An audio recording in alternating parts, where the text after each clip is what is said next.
నమస్తే అన్న అందరికీ నమస్కారం. కువైట్లో ఉన్న భారతీయులందరికీ హెచ్చరిక.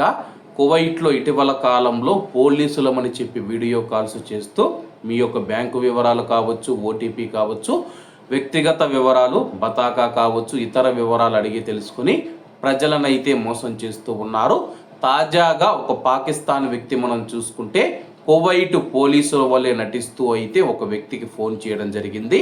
వివరాలేకి వెళితే కువైట్లోని ఒక వ్యక్తికి సాల్మియా పోలీస్ స్టేషన్ నుంచి పోలీసు వలె మాట్లాడుతూ అనుమానాస్పద కాల్ రావడంతో ఒక సాహసోపేతమైన స్కామ్ ప్రయత్నం అయితే ముగిసిపోయినట్టు స్థానిక మీడియా పేర్కొంది.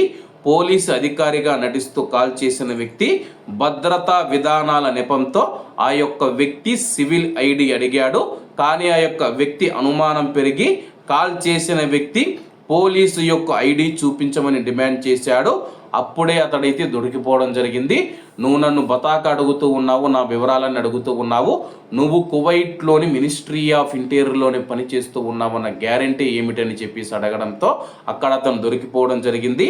అలాగే ఆ యొక్క వ్యక్తి మాట్లాడుతూ ఉన్న అరబిక్ మాండలికం ఏదైతే ఉందో అతడు కువైట్ పోలీసు కాదని చెప్పి తేలడం జరిగింది. కువైటీ కంటే పాకిస్తాన్ అరబిక్ ఎక్కువగా అతనైతే మాట్లాడడం జరిగింది. స్కామర్ కువైట్ పోలీసుగా నటిస్తూ ఉన్న పాకిస్తాన్ వ్యక్తి అని తేలిపోవడం జరిగింది. అలాగే ఇతను ప్రశ్నించడం జరిగింది, నువ్వు నిజంగా కువైట్ పోలీస్ అయితే నీ ఐడి చూపించమని చెప్పేసి అక్కడే ఆ యొక్క పాకిస్తాన్ వ్యక్తి దొరికిపోవడం జరిగింది. కాబట్టి కువైట్ పోలీసులు ఎవ్వరూ మీకు ఫోన్ చేసి అదే వీడియో కాల్ చేసి మరి మిమ్మల్ని అయితే మీ యొక్క బతాకా కానీ మీ యొక్క బ్యాంకు వివరాలు కానీ ఏవి అడగరు. ఇటువంటి ఫేక్ కాల్స్ ఎక్కువగా వస్తూ ఉన్నాయి. కాబట్టి చాలామంది భారతీయులు కూడా మనం చూసుకుంటే వీడియో కాల్ చేసినప్పుడు కువైట్ పోలీసు యూనిఫాము అలాగే టోపీ అన్నీ పెట్టుకొని బ్యాక్గ్రౌండ్లో ministry of interior, Kuwait ministry of interior యొక్క లోగో పెట్టుకొని అయితే చాలామంది ఫోన్లు చేస్తూ ఉన్నారు. దయచేసి ఎవరూ మోసపోవద్దని చెప్పి కోరుకుంటూ మినిస్ట్రీ ఆఫ్ ఇంటీరియర్ కూడా తెలిపిందనమాట.